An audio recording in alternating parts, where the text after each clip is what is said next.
सवाल ये है कि मोदी जी मालदीव्स गए थे, काफ़ी चीज़ें अचीव हुई, अब वापस आए हैं। अब मोटा-मोटा मालदीव्स में क्या कर रहे थे ये तो पता था। ये मालदीव्स में क्या करने वाले ये भी पता था, पर लॉन्ग टर्म स्ट्रैटेजी क्या है? भारत क्या करना चाहता है? भारत ये जो अपनी एक मोदी जी की एक आइलैंड स्ट्रैटेजी है, ये जो भारत धीरे-धीरे एक ओशन नेटवर्क बना रहा, तो आउट मैन्यूवर चाइना ये कैसे बना रहा, क्या कर रहा? मैंने सोचा ज़रा इस पे आज बात की जाए, ये बड़ा इंपॉर्टेंट है। Maldives, it's not about Maldives, it's a much bigger game plan which India is trying to do. देखिए, आप जानते हैं कि चाइना हमें इंडियन ओशन में तंग कर रहा है, चाहे वो मिलिट्री शिप्स हो, चाहे वो पोर्ट्स हो, चाहे वो स्पाइस शिप्स हो, चाहे एक इकोनॉमिक कॉलोनाइजेशन हो about the countries around us. वैसे भी नेक्स्ट फ्लैश पॉइंट जो होगा वो बे ऑफ बंगाल होने वाला है, और नेक्स्ट बड़ा युद्ध जो लड़ा जाएगा वो कहीं ना कहीं आपके समुंदर पे ही लड़ा जाएगा, उसमें भी कोई डाउट नहीं है। पाकिस्तान में ग्वादर देखिए, श्रीलंका में हमन टोटा देखिए, डिबोगाटिया, डिबोगाशिया में उनका बेस आ गया है। और कहीं ना कहीं what we call a string of pearls जो उन्होंने भारत के आसपास बुनी थी, उनको उनका काम उनका जारी है। भारत का भी एक नेकलेस ऑफ डायमंड्स है जो भारत कर रहा है, पर नेकलेस ऑफ डायमंड से अब भारत आगे चल चुका है। भारत एक बड़ा इंफ्रास्ट्रक्चर अलायंस कर रहा है, काफी लोगों के साथ इंफ्रास्ट्रक्चर और स्ट्रेटेजिक अलायंसेस कर करके इसको आगे बढ़ा रहा है।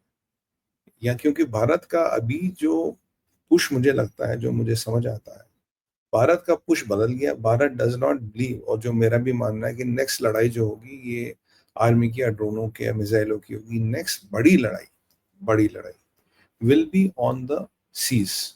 भारत धीरे धीरे उसकी तैयारी कर रहा है। अभी आप देखिए, हमारा जो इंडियन ओशन रीजन की बात करें, you know there are communication lines which we are developing from ASEAN to Africa. अगर आप देखिए, आशियान से अफ्रीका तक हम कम्युनिकेशन इंफ्रास्ट्रक्चर और अलायंसेस कर रहे हैं।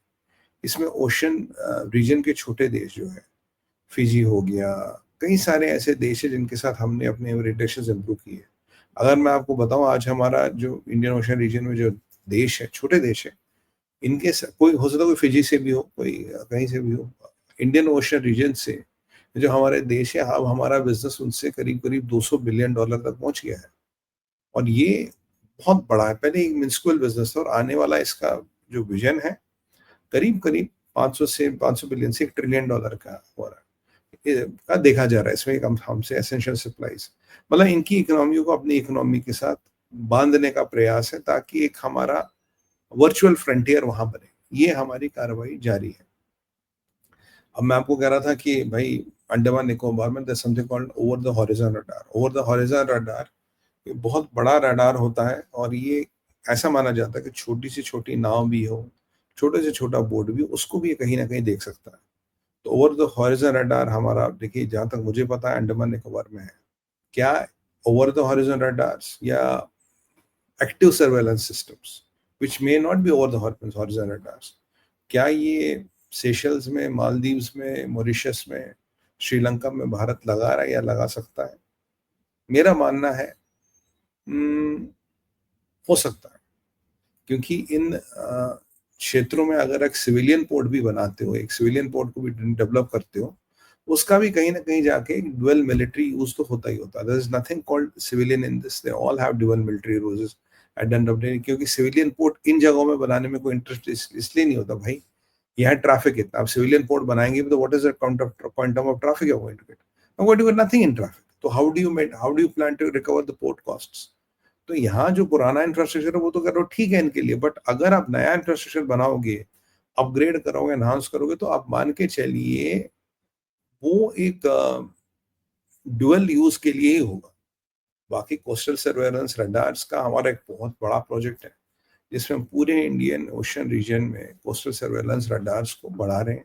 अब जो एग्जिस्टिंग रडार्स उनकी कैपेसिटी को इंक्रीज कर रहे हैं, उनके एक बहुत बड़ा सेंसर अपग्रेड हो रहा है। अभी गवर्नमेंट का भी, शायद अभी मैं देख रहा था कुछ दिन पहले आया, ये जो वैलिडी वेस्ट ऑफ रशिया का पोर्ट और चेन्नई, इस पोर्ट में, इस सी लेन में, government is already talking and contemplating putting more money, putting more investments to develop this sea lane or develop this corridor. जबकि चाइना कहता है व्लादिवोस्तोक तो उनका, अब चाइना तो कहता हर चीज़ उनकी, वो देख बात अलग है। और और जो एक हमारा सागर इनिशिएटिव है, सागर इनिशिएटिव साउथ क्या है उसका नाम, security and growth for all of the region, मतलब इस पूरे रीजन की सिक्योरिटी और ग्रोथ है। उसमें basically SAGAR is basically Indian Ocean region island push, मैं इसको ऐसे देखता हूँ। सागर का रियल जो मिलिट्री ऑब्जेक्टिव है वो इंडियन ओशन रीजन में जो जितने भी आइलैंड है, आइलैंड देश है, इनका एक इनसे एक ब्रिज बनाना, इनसे एक संबंध बनाना, और इनसे एक island push, that is what the सागर। कहीं कुछ बना दिया आपने, कहीं कुछ बना के दे दिया, कहीं कुछ बना दिया, मतलब basically you create infrastructure, but again you are not debt trapping them, you are not putting them into debts, you are creating infrastructure to kind of enhance this capacity, what that is what the सागर का objective यही है आपका। अब सुनने में तो यही आया कि मेरे लोग तो कह रहे कि भाई कुछ सूत्र ऐसा कह रहे कि जो मुजू ने बिल्कुल यू टर्न मारा है, जो चाइना को लात मारी है मुजू ने, तो आने वाले टाइम में we might have some radar, you know कैसे बोलूं आपको, we might have some radar networks coming in Maldives, ऐसा बोल सकते हैं। ये मालदीव्स में कुछ ना कुछ तो आएगा, बिकॉज फ्री में मालदीव्स को कुछ नहीं बोला है। और आप जानते हैं कि मॉरिशस के आसपास हमारा एक आइलैंड है, एंगेलिया, एंगेलिया या एलिगा आइलैंड, जिसका हमने इंफ्रास्ट्रक्चर काफी अपग्रेड किया है।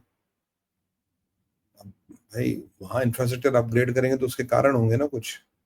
ये शायद अदानी जी करे, if I am not kind of, if I am not wrong. Seychelles को हमने रडार्स दिए, कनेक्टिविटी दी है, पेट्रोल वेसल्स दी है, उनके साथ डिफेंस कॉपरेशन कर रहे हैं। ठीक है, श्रीलंका के साथ अभी एक मिलिट्री पैक्ट हुआ हमारा, आप जानते ही जाते हैं, और श्रीलंका गवर्नमेंट को हमने एसेट्स दिए हैं। अभी हमने उनको यू नो इकोनॉमिक सपोर्ट दिया, एक मिलिट्री और डॉकिंग पैक्ट भी हुआ उनके साथ। इसके अलावा अंडमान निकोबार में तो आप जान ही रहे हैं कि हम कितना आगे बढ़ा रहे हैं, क्या क्या चीज़ें कर रहे हैं। उस पर एक अलग से मैंने प्रोग्राम किया था, मैं आशा करता हूँ आपने देखा होगा, नहीं देखा तो आप देख लीजिएगा, what we are doing in Andaman Nicobar. तो अंडमान निकोबार में भी हम अपना काफ़ी strategic developments we are kind of doing it. अब चाइना की नीति क्या है साहब, चाइना तो लोगों को कर्जा देता है, चाइना लोगों को डेट में फंसाता है। हम लोगों को इंफ्रास्ट्रक्चर दे रहे हैं, and in lieu of infrastructure we are taking some favors or we are taking something in return. So इसे मैं डेट डिप्लोमेसी नहीं कहूंगा, it is basically a fair game where you are giving them what do they want and we are getting what do we want. ये fair game चल रहा है। China का जो चाइना की मिलिट्री बेस ना कभी काम नहीं कर पाती। अब देखिए चाइना की ओवरसीज मिलिट्री बेसिस बहुत कम है, इंडिया से कम है। क्यों? जब चाइना आता people see China as aggressor.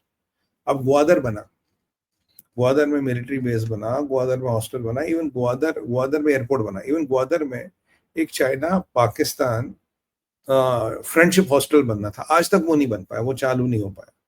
क्यों? People do not trust China, people are not comfortable with China because इससे कम्युनिस्ट रजीम, और आपको पता कहीं ना कहीं इसमें पीएलए आएगा, और ये हमन टोटा में पीएलए के लोग बहुत पहले देखे गए थे, और चाइना ने जबरदस्ती पीएलए के लोग वहां वर्दी में उतारे काम करने के लिए। अगर चाइना चाहता था अवॉइड कर सकता था, पर चाइना ने अवॉइड नहीं किया। इसलिए अवॉइड नहीं किया, वो दिखाना चाहता था देखो भैया ये पीएलए है, और पीएलए के लोग वहां पे वर्दी लगा के काम करे ताकि सामने वालों को पता लगे yes it is PLA which is doing the work. वैसा भारत के साथ समस्या नहीं आता, भारत ये हरकतें नहीं करता। भारत की आर्मी, भारत की नेवी सीन वेरी फ्रेंडली, वाला चाइना इज सीन एग्रेसर। इसीलिए इनके ओवरसीज मिलिट्री बेसिस जहां कंट्रियां लोगों के बीच नहीं चलते, हाँ डिबुगाशिया में चल गया है बिकॉज वहां वो मिलिट्री बेस किराए पे देने का ही काम है। कई सारे कंट्रियों के बेस एक के बाद एक के बाद एक के बाद लाइन से लगे, तो वहां पे एक परिस्थिति अलग है। पर अगर आप ग्वादर में भी देखिए, कहीं पे भी देखिए, जहां जहां चाइना विफल होता वहां वहां भारत काइंड ऑफ सफल हो रहा। अब भारत